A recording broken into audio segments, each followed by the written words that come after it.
Welcome back to Cohen and Kerr. We have the candidates for the Hartwood Board of Supervisors District, and I'm joined by Amanda V. of the Freelance Star. So as we continue with the questions, this one starts with Mr. Bell, and we start with you, sir. There have been accusations by both boards, the school board and the Board of Supervisors, about lack of transparency by each other. Do you think that there is an issue with transparency with either board, and if so, how would you remedy that situation? Transparency is very vital. As a manager at a hospital in Washington, D.C., I'm sure every day that I show transparency with my staff that I work with. I believe that transparency, by actually displaying transparency, it can be an effective tool. You also can invite the people of Stafford County to give more insight and receive more insight, because as a manager, one of the things that I've learned is that no one knows everything, and by actually displaying transparency at board meetings, if I'm elected, I'm actually willing to listen to the people of Stafford County and just invite them to give me insight on certain things that I don't know. Thank you. Mr. Snelling? Well, we're pretty well governed by the state on the Board of Supervisors. I mean, they tell us what we can and what we can't do. There are only two times that we can actually go into closed session without the public involved, and that's in a personnel issue, and if we're negotiating a contract, which for obvious reasons we have to be in closed session. Everything else is out in the open. We have to submit reports, economic reports, every 6 months to the state. So transparency, I believe, on the Board of Supervisors side is where it should be right now. And I certainly welcome it, because believe me when I tell you, I don't know everything. I want people to give me input. I want people to know the facts so they can give me that input. You'll also notice that our website, you can go on the Stafford County website and find out almost anything you want about what's going on in Stafford County. With respect to the school board, I'm not going to comment on the school board. Bottom line is I've got in trouble before commenting on the school board, so I'll move on with that. Thank you. Amanda? Mr. Bell, in light of the recent proffer law, what is your plan to minimize the impacts of growth on the county's roads, schools, and infrastructure? That's a really good question. I was actually just talking to somebody yesterday about that.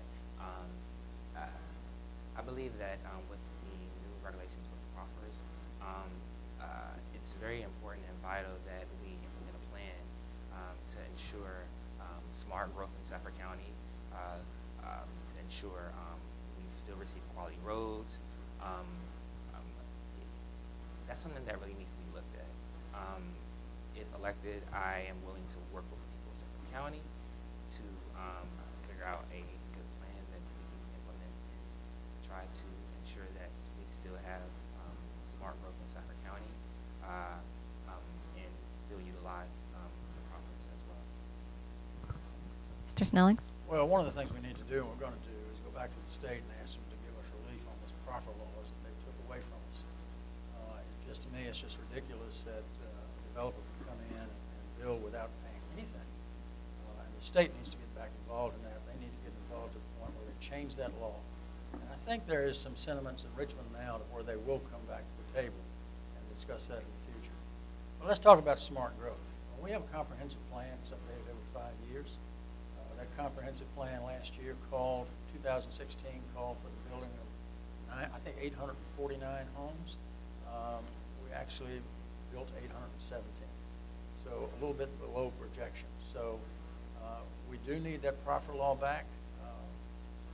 Certainly, I believe in smart growth, and I believe that we can, if we work with the state legislature to get that back, I think we can accomplish what we want to accomplish. All right. And this question starts with Mr. Bell, and it has to do with high school number 6. Much of the growth in the county has been west of 95 and to the south. And so do you think that the next high school should be located off of 17 or in southwest area of Stafford? And where do you think, what should we do about high school number 6?